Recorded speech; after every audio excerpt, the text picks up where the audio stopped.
Bienvenue dans cette formation consacrée aux hypersensibilités alimentaires.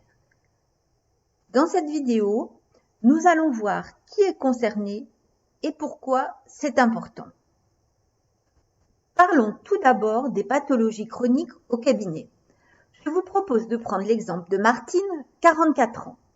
Martine, vous la connaissez depuis des années et au fil des années, elle a présenté différentes pathologies. Une colopathie, des problèmes de thyroïde. Elle trouve qu'elle est trop grosse et qu'elle a du mal à perdre du poids. Elle présente des problèmes d'eczéma depuis l'enfance, des migraines depuis l'adolescence et depuis peu, elle a des symptômes évocateurs de fibromyalgie. Bref, elle a toujours quelque chose et vous ne savez plus comment l'aider. Vous en finissez même par redouter lorsque vous voyez son nom qui s'affiche dans votre agenda. Vous pensez peut-être que j'exagère, mais je suis sûre que vous avez, vous aussi, une Martine au cabinet. Alors bien sûr, au fil des années, Martine a consulté tout un tas de spécialistes. Un gastro-entérologue pour sa colopathie, un endocrinologue pour sa thyroïde et ses problèmes de poids, un dermatologue pour son eczéma, un neurologue pour ses migraines et enfin un rhumatologue pour sa fibromyalgie.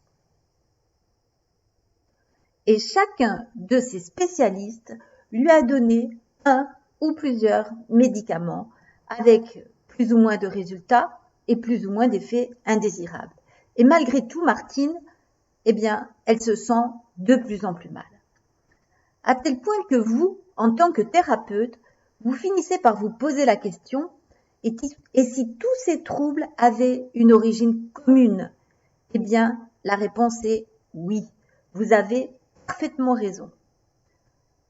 Un très grand nombre de pathologies chroniques, souvent invalidantes, ont une origine commune, les hypersensibilités alimentaires.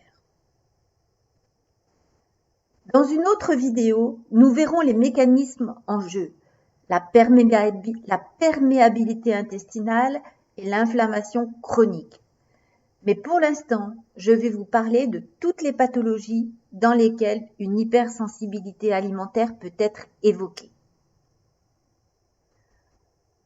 Avant tout, quelques points importants. Tous les tissus peuvent être touchés. On peut avoir des signes locaux et des signes généraux. Et chez le sportif, on peut constater une baisse de performance et des blessures à répétition. On pense tout d'abord aux pathologies de l'appareil locomoteur, comme les douleurs articulaires chroniques et diffuses à tel point qu'on pourrait parler de pseudo-polyarthrite, la fibromyalgie, comme dans le cas de Martine, mais aussi les tendinites à répétition. Mais ce n'est pas seulement cela. Si vous voyez régulièrement votre patient, vous avez de fortes chances qu'il vous parle de ses autres problèmes. Mon conseil, prêtez-lui une oreille attentive. Si vous arrivez à l'aider à trouver une solution au problème qui lui gâche la vie, il vous sera reconnaissant. Sur un plan plus général, votre patient peut se plaindre de fatigue chronique. C'est d'ailleurs un nom que l'on donne également à la fibromyalgie. De troubles du comportement comme la dépression, le stress, l'anxiété, de prise de poids, voire éventuellement d'obésité, de syndrome métabolique et de rétention d'eau. Et pour tout ce qui concerne le poids et la rétention d'eau, ce sont des situations qui réagissent très mal au régime classique, ce qui cause beaucoup de frustration, surtout chez les femmes. Il peut s'agir de troubles digestifs, notamment la diarrhée ou la constipation et surtout une alternance des deux.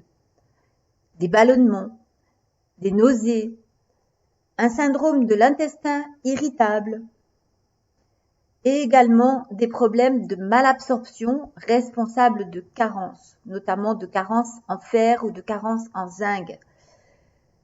Et puis, tout le groupe des maladies inflammatoires de l'intestin, comme la maladie de Crohn.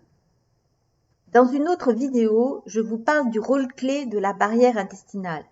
Mais attention, on peut avoir des hypersensibilités alimentaires sans aucun trouble digestif. Autre situation évocatrice, les migraines et autres céphalies. Également, les problèmes de peau comme l'eczéma, la dermatite atopique, le psoriasis. Je vous rappelle qu'on commence à prescrire des immunosuppresseurs pour le psoriasis et le rhumatisme psoriasique, l'urticaire et notamment l'urticaire dermographique. Il peut s'agir également de pathologies respiratoires ou ORL, les allergies respiratoires, la sensibilité aux infections à répétition, l'asthme bien sûr, la sinusite chronique, les pathologies auto-immunes de la glande thyroïde, que ce soit en hypo ou en hyper, et même les problèmes d'hypofertilité.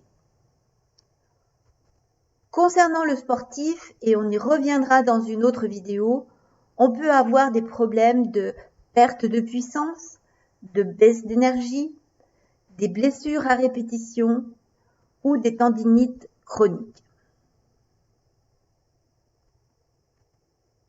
Pour résumer, le principal signe d'alerte, c'est toute une série de pathologies sans lien apparent entre elles, comme le côlon irritable, le diabète de type 2, la fatigue chronique, la dépression, les migraines, etc. Et nous verrons que le lien entre toutes ces pathologies, c'est la perméabilité intestinale et l'inflammation chronique qu'elle entraîne. Merci.